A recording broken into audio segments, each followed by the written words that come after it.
invité. C'est avec un réel plaisir et justement cette interview est l'occasion de te connaître de manière un peu plus personnelle, un peu plus pointue. Est-ce que tu pourrais nous parler de toi, de ce surnom, le magicien? Alors, disons que c'est un exercice très compliqué de se définir. Les gens me connaissent par la photo. Mais entre-temps, je fais pas mal de choses. Alors, ce surnom, le magicien, c'est un ami qui me l'a glissé en commentaire et c'est resté. Et c'est resté. Est-ce que c'est lié justement au talent que tu as de faire apparaître sur des photos des choses que les autres n'auraient pas vues Plutôt talent de retoucheur, oui. D'accord, parfait. On a parlé donc maintenant un petit peu de l'homme, mais je pense qu'on n'a pas creusé tout le mystère. Il semblerait que tu es un homme avec une dualité, et cela depuis la naissance. On m'a parlé d'une double date. Une double date? Oui, ce qui serait lié à ta naissance, ça ne te dit rien? Double anniversaire? Ah ouais. En gros, c'est ça. Je suis officiellement né le 7 novembre 93. Et quand ma mère est venue en Europe, elle m'a enregistré, elle s'est trompée dans la naissance, elle m'a mis le 17 décembre 93. D'habitude, on rabaisse l'âge, mais là, à un moment donné, à moi, il y a 17 jours de plus, 10 jours de plus, on ne sait pas pourquoi. Bah, c'est pratique d'avoir 2 jours d'anniversaire, ça fait plus de cadeaux, ouais, plus de fêtes. Ouais, c'est vrai. En plus, je suis dans le décembre, donc j'ai Noël. Bah voilà, parfait. Donc voilà, maintenant qu'on a abordé un peu plus, allez, on va dire l'homme derrière l'artiste, maintenant parlons plus de tes œuvres, de ce que le grand public connaît, de tes clichés. Voilà, donc en général, donc pour le grand public, Ezra, c'est ces différentes photos. Mais toi, d'un point de vue plus personnel, d'où est venue cette idée de te lancer dans la photographie? Il faut un certain talent. La photographie, c'est vraiment un hasard, c'est venu du jour au lendemain. J'ai acheté mon premier boîtier, c'était après le baptême de ma sœur, parce que j'avais besoin d'un boîtier juste pour prendre ces photos au baptême. Et quelques temps après, je me suis acheté un boîtier et j'ai commencé à faire des photos à l'école. Et jusqu'à présent, je fais de la photo. D'accord, donc là on a l'étincelle, du jour au lendemain, c'est vraiment venu, c'était peut-être prévu, mais voilà. Mais moi, ce qui m'interpelle, en tout cas, quand je regarde un peu ton Instagram ou les différentes photos que j'ai pu rencontrer, c'est que tu as créé un univers. Il y a quelque chose de glamour, quelque chose de sensuel, mais toujours avec beaucoup de classe et beaucoup de distance. Comment est-ce que tu as créé cet univers? Il s'est imposé naturellement? C'est venu naturellement en regardant des magazines, en regardant des photos d'autres photographes, des vidéos, naturellement, et puis...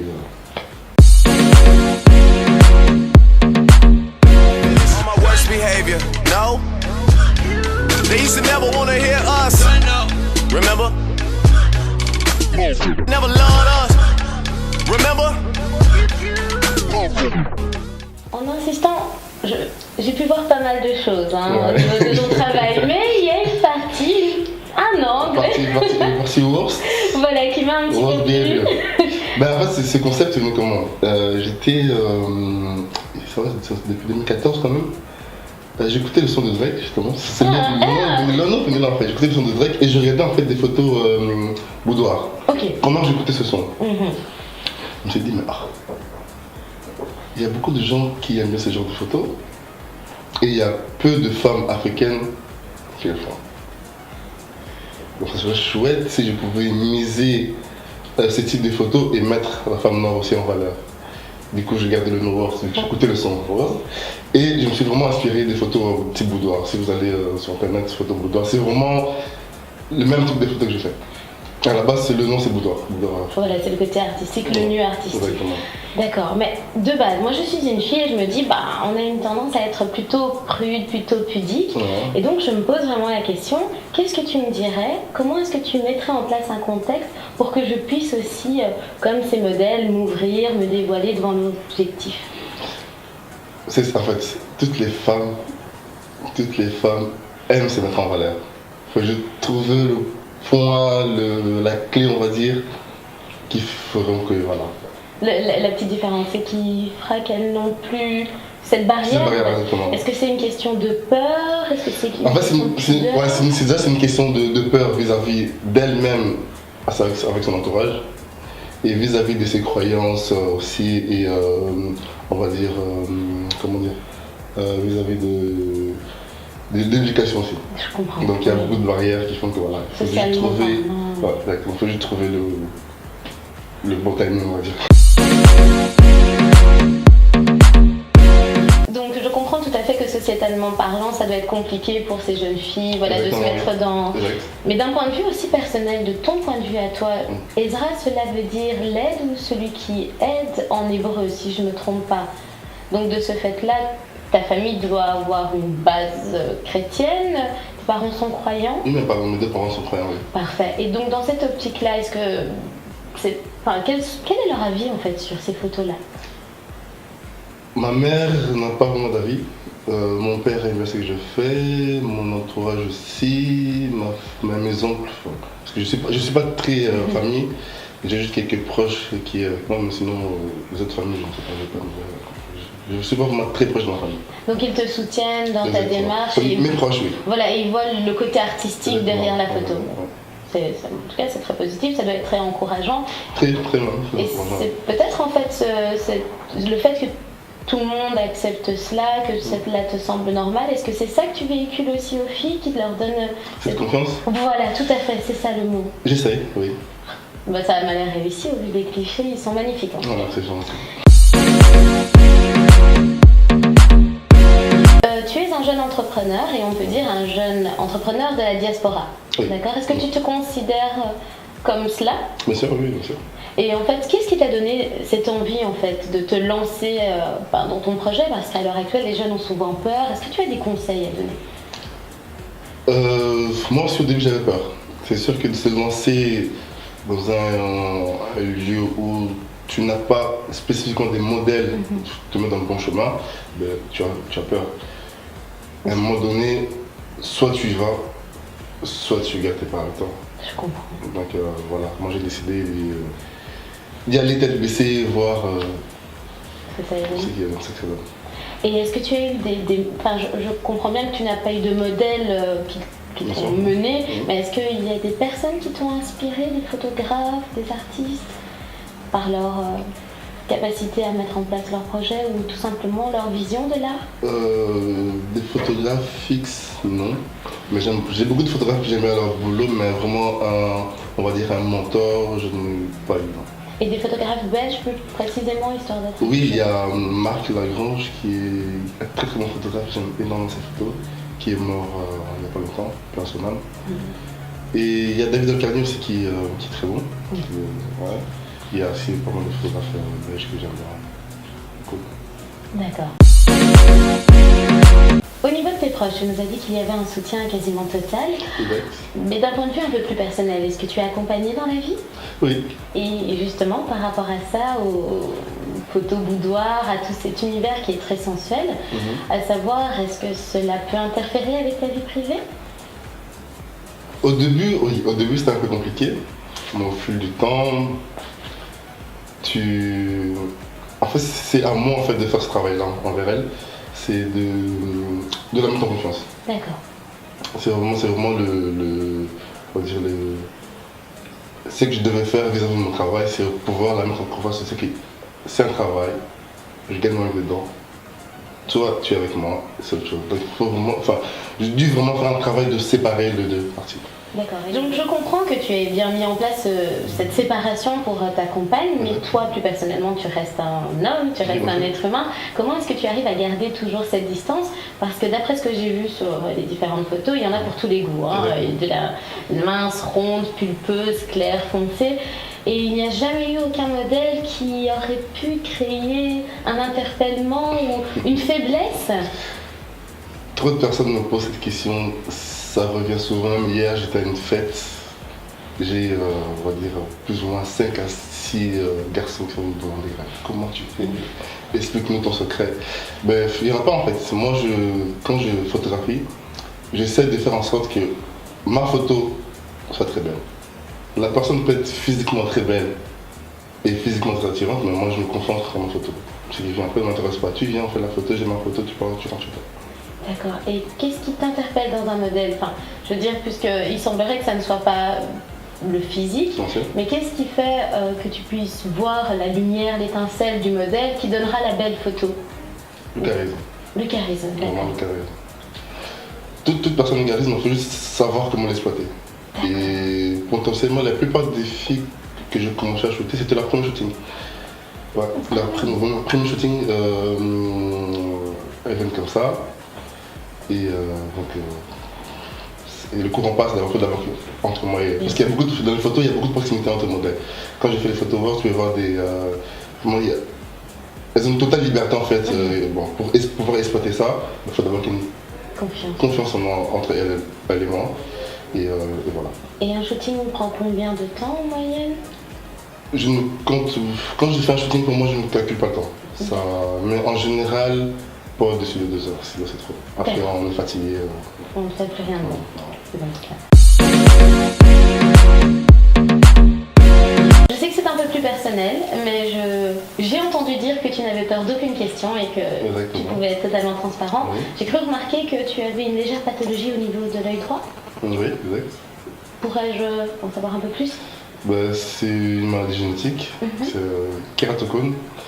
Mon œil droit en fait, c'est on va dire la cornée, c'est gonfle en fait, ce qui fait une forme de cône et tu vois des images doubles. Donc moi on me l'a opéré, donc ils ont comment remplacer une greffe décornée d'une personne décédée. Et pour l'instant je vois toujours flou mais ça va.